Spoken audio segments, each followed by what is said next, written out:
यदि नई दुनिया पुरानी दुनिया से अलग है तो नई दुनिया को पुरानी दुनिया से अधिक धर्म की जरूरत है। दोस्तों, ये बात किसी और ने नहीं बल्कि डॉक्टर भीमराव अंबेडकर ने कही थी। वही अंबेडकर जिन्होंने देश में जाति प्रथा के खिलाफ सबसे बड़ा मोर्चा खोला था। वही अंबेडकर जिन्हें संविधान निर्माता की उपाधि हासिल है। 1950 के दशक में अंबेडकर ने ये बात बौद्ध धर्म के समर्थन में लिखे गए अपने एक लेख में कही थी। अंबेडकर का मानना था कि धर्म के बिना भारत के दलित समाज का उद्धार नहीं हो सकता, मगर उनका यह भी मानना था कि जिस हिंदू धर्म से यह दलित समाज जुड़ा है उसके रीति रिवाज कभी भी दलितों का उद्धार नहीं कर पाएंगे। हिंदू धर्म की वर्ण व्यवस्था हमेशा दलितों का शोषण ही करती रहेगी। इसलिए अंबेडकर ने पहले ही सोच लिया था कि उन्होंने जिस धर्म में अपनी पहली सांस ली है उसमें आखिरी सांस नहीं लेंगे। डॉक्टर अंबेडकर का कहना था कि भारत भले ही अंग्रेजों की गुलामी से आजाद हो जाए, मगर वो आजादी तब तक असली आजादी नहीं होगी जब तक भारत से जाति प्रथा खत्म नहीं हो जाती।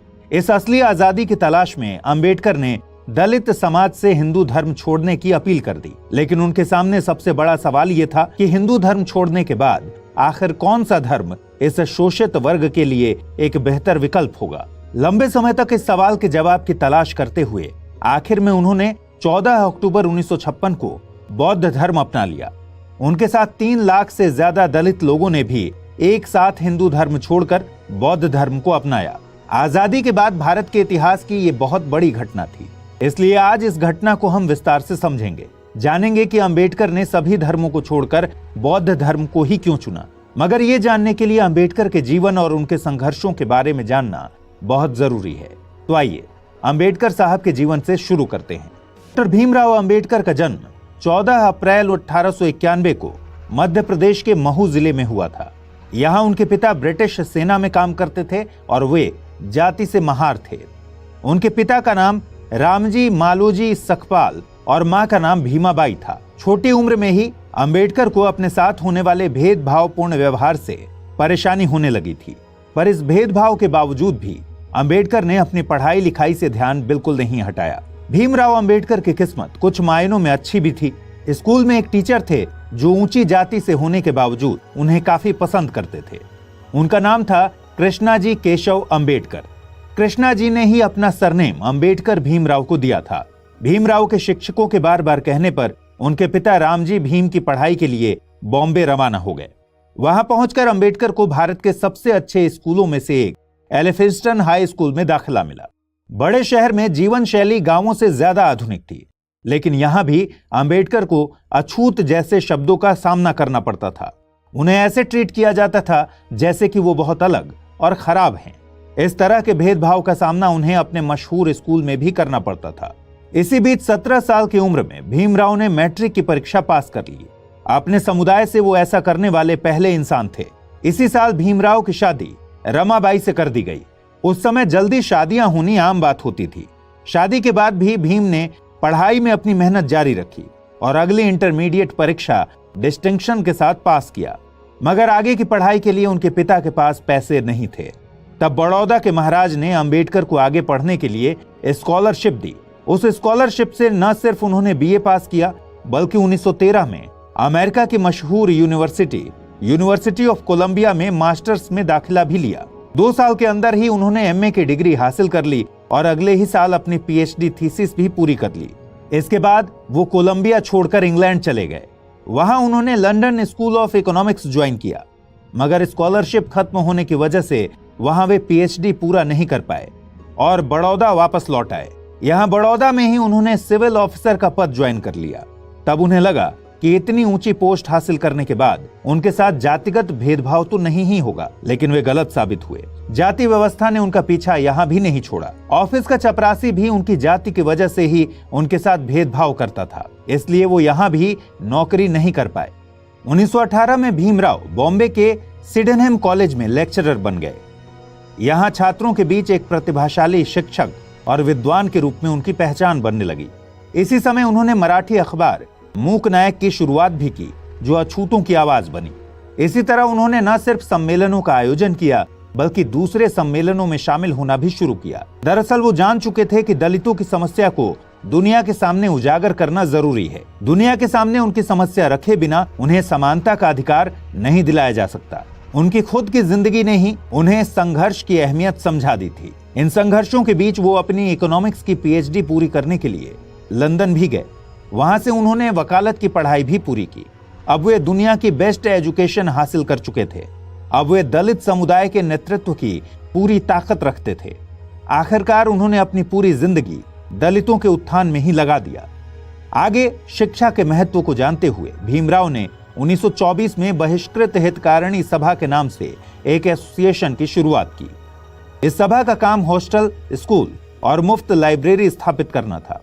इसके बाद 1927 में महार सत्याग्रह हो या फिर गोलमेज सम्मेलन में हिस्सा लेना या फिर संविधान सभा में दलित अधिकारों के लिए आवाज उठाना, सभी जगह भीमराव अंबेडकर ने दलितों की मुक्ति के लिए ही काम किया। इन सब के बीच 13 अक्टूबर 1935 को अंबेडकर ने नासिक में ऐलान किया कि वो हिंदू धर्म छोड़ने का फैसला ले चुके हैं। इसके एक साल बाद 1936 में महार सम्मेलन के दौरान उन्होंने एक भाषण दिया जो मुक्ति कोण पथे यानी मुक्ति का मार्ग क्या है नाम से लोकप्रिय हुआ। इस भाषण में उन्होंने तर्क के साथ बताया कि दलितों को अपना धर्म क्यों बदल लेना चाहिए, मगर करीब 20 साल तक वो ये तय नहीं कर सके कि उन्हें कौन सा धर्म अपनाना चाहिए। आखिरकार 20 साल बाद उन्होंने तय किया कि उन्हें बौद्ध धर्म को अपनाना चाहिए। मगर सवाल है कि बौद्ध धर्म ही क्यों? दरअसल अंबेडकर ने हिंदू धर्म छोड़ने और बौद्ध धर्म अपनाने से पहले सभी धर्मों के बारे में विचार किया था। अगर उनके शुरुआती लेख और लेक्चर्स को देखें तो उनमें अंबेडकर इस्लाम की ओर झुके हुए दिखाई देते थे। 1929 में बहिष्कारी भारत के एडिटोरियल लेख नोटिस टू हिंदुइज्म में वे लिखते हैं कि धर्म परिवर्तन करना है तो मुसलमान बनो। उनके इस रवैये से हिंदुवादी संगठन को खतरा महसूस होने लगा था। इन संगठनों ने अंबेडकर के सामने आर्य समाज या सिख धर्म चुनने का प्रस्ताव रखा, मगर कुछ ही सालों में अंबेडकर को सिख धर्म में भी जाति प्रथा दिखाई देने लगी। इसीलिए उन्होंने सिख धर्म का विचार छोड़ दिया। अब अगर बात करें बौद्ध धर्म के चुनने के पीछे उनकी सोच की, तो इस सवाल का जवाब Buddha and the future of his religion नाम की एक आर्टिकल में ढूंढ सकते हैं। इस आर्टिकल में उन्होंने दुनिया के सबसे बड़े 4 धर्मों की तुलना की है। इस तुलना में उन्होंने बौद्ध, हिंदू, ईसाई और इस्लाम धर्म को शामिल किया है। इन चारों बड़े धर्मों के संस्थापकों, पैगंबरों और उनके अवतारों के बारे में लेख में विस्तार से बताया है। इसमें उन्होंने यीशु के बारे में बताया है कि यीशु खुद को ईश्वर का बेटा कहते हैं और अपने अनुयायियों से कहते हैं कि जिसे भी ईश्वर के पास पहुंचना है उन्हें यीशु को भगवान का बेटा मानना होगा। ऐसा ही कुछ इस्लाम के साथ भी था। मुक्ति चाहने वालों को मोहम्मद साहब को खुदा का पैगंबर मानना था। साथ ही ये बात भी स्वीकार करनी थी कि वे ही इस्लाम के आखिरी पैगंबर हैं। ईसाई धर्म और इस्लाम के बाद जब उन्होंने हिंदू धर्म की ओर देखा तो उन्हें पता चला कि इस धर्म में पैदा हुए अवतारी पुरुष खुद को ही ईश्वर कहते थे, खुद को ही परमपिता परमेश्वर की संज्ञा देते थे। फिर उन्होंने बुद्ध के बारे में जानना चाहा तो उन्हें पता चला कि वो किसी ईश्वर के पुत्र, पैगंबर या खुद ईश्वर नहीं बल्कि एक इंसान होने का दावा करते हैं। उन्होंने एक इंसान के रूप में ही अपने धर्म का प्रचार प्रसार किया। साथ ही गौतम बुद्ध ने कभी भी चमत्कार या अलौकिक शक्ति का दावा नहीं किया। इससे अंबेडकर सबसे ज्यादा प्रभावित हुए। यीशु, पैगंबर मोहम्मद और हिंदू अवतारों ने जहां खुद को ही मोक्ष और मुक्तिदाता कहा, वहीं बुद्ध ने सिर्फ मुक्ति का मार्ग दिखाया जिस पर चलना सबको खुद से ही था। इसके अलावा बौद्ध धर्म में अंबेडकर को बाकी धर्मों से ज्यादा तार्किकता और गलती करने की गुंजाइश भी नजर आई, जो कि बाकी किसी धर्म में नहीं दिखी। साथ ही बुद्ध के उपदेशों में उन्होंने ये पाया कि इस धर्म पर भूतकाल का दबाव या बोझ बिल्कुल नहीं है। मतलब जरूरत के हिसाब से धर्म में बदलाव होने की संभावना है, जबकि बाकी के किसी धर्म में किसी भी तरह के बदलाव की कोई गुंजाइश नहीं छोड़ी गई थी।